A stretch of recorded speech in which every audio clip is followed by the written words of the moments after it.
वंदे भारत आप देख रहे हैं भारत तक, आपके साथ मैं हूं सांची त्यागी। G20 सम्मेलन पूरा हो चुका है और सम्मेलन पूरे होने के साथ ही भारत के पास अब वो मौका आ गया है जब साल 2023 में अगले सम्मेलन की अध्यक्षता भारत करेगा।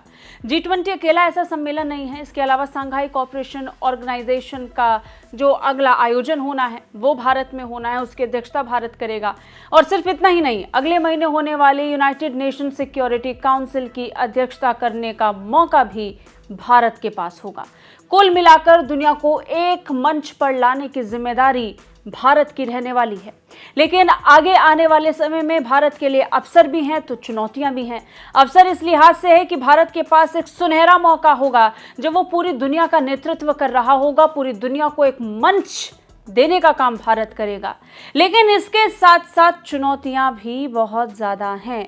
चुनौतियां कैसे ज्यादा हैं वो आपको बता देते हैं। चुनौतियां ऐसे ज्यादा हैं क्योंकि भारत को पुतिन को मनाना है। पुतिन को इसलिए मनाना है क्योंकि अब तक पुतिन ने किसी भी ऐसे सम्मेलन में हिस्सा नहीं लिया है जिसमें पश्चिमी देशों ने भाग लिया हो।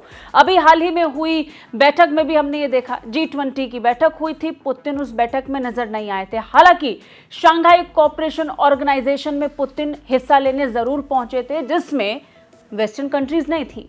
ऐसे में भारत के सामने ये बहुत बड़ी चुनौती अगले साल के लिए रहने वाली है कि वो रूस के राष्ट्रपति व्लादिमीर पुतिन को ऐसे समय पर इस संगठन का हिस्सा बनने के लिए पेशकश करने के साथ, उन्हें इनवाइट करने के साथ साथ बुलवा पाने में कामयाब भी हो कि वो आए और इसमें हिस्सा ले।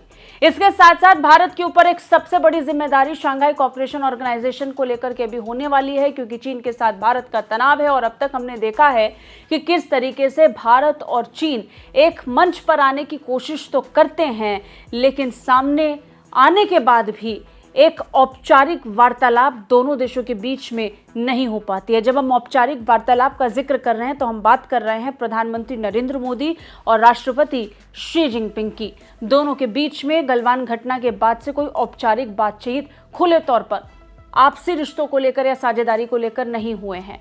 भारत ये कहता रहा है कि चीन के साथ कैसे संबंध होंगे, ये इस पर निर्भर करता है कि सीमा पर संबंध कैसे रहेंगे, सीमा पर तनाव कैसा है। लेकिन भारत को ऐसे समय पर अध्यक्षता करनी है तो लिहाजा चुनौती बड़ी है कि चीन के साथ अपने संबंधों को स्थापित करने की जो कोशिश है, जो पहल है, शायद इस इनविटेशन के साथ भारत को करनी पड़ सकती है। इसके अलावा यूनाइटेड नेशन सिक्योरिटी काउंसिल, जिसकी अध्यक्षता करने का मौका भारत को अगले महीने मिलने वाला है। जब हम अगले महीने होने वाली इस बैठक का जिक्र करते हैं तो अपने आप में कई विषयों को लेकर के सिक्योरिटी काउंसिल की भूमिका पूरी दुनिया में सबने देखी है। किस तरीके से रूस के खिलाफ कई प्रस्ताव उसी यूनाइटेड नेशन सिक्योरिटी काउंसिल के अंदर लाए गए जिसका हिस्सा बेशक रशिया भी है, जिसके खिलाफ रशिया ने कई बार बोला भी है, लेकिन अपने मित्र देश को ध्यान में रखते हुए, अपनी साझेदारी को ध्यान में रखते हुए पूरी दुनिया भर के देशों के साथ भारत को सबको साधना होगा और एक बार फिर भारत को इस बात का परिचय देना होगा कि वो कैसे एक बैलेंस तरीके से पूरी दुनिया को एक साथ लेकर चल सकता है। कुल मिलाकर अवसर और चुनौतियों के बीच में भारत को एक बैलेंस बनाने की जरूरत है। ये तीन जो सम्मेलन आने वाले समय में होने वाले हैं, जिसकी शुरुआत तो अब दिसंबर से हो ही जाएगी, ऐसे में देखना बहुत ज्यादा दिलचस्प होगा कि यूनाइटेड नेशन सिक्योरिटी काउंसिल की अध्यक्षता से लेकर शंघाई कोऑपरेशन ऑर्गेनाइजेशन में चीन के साथ तालमेल बिठाने से लेकर रूस को G20 की अगली बैठक में निमंत्रण भेजने के साथ ही पुतिन की उपस्थिति दर्ज करवाने तक भारत के ऊपर जिम्मेदारियां बहुत ज़्यादा हैं और साथ ही साथ एक बैलेंस बिठाने की कोशिश भी। दो धड़े में बढ़ चुकी दुनिया को एक साथ लाने का मौका भारत को मिला है और निश्चित तौर पर भारत इसका भरपूर फायदा उठाएगा और कोशिश करेगा कि हर तरीके के तनाव से निपटने की कोशिश भारत कर ले, क्योंकि आने वाले समय में तनाव बहुत ज़्यादा है। कोविड महामारी से जुड़ा हुआ है, अर्थव्यवस्था से जुड़ा हुआ है, युद्ध की परेशानी है और इस सब के बीच में फूड सिक्योरिटी को लेकर के भी जरूरी फैसले भारत को लेने हैं दुनिया के साथ मिलकर।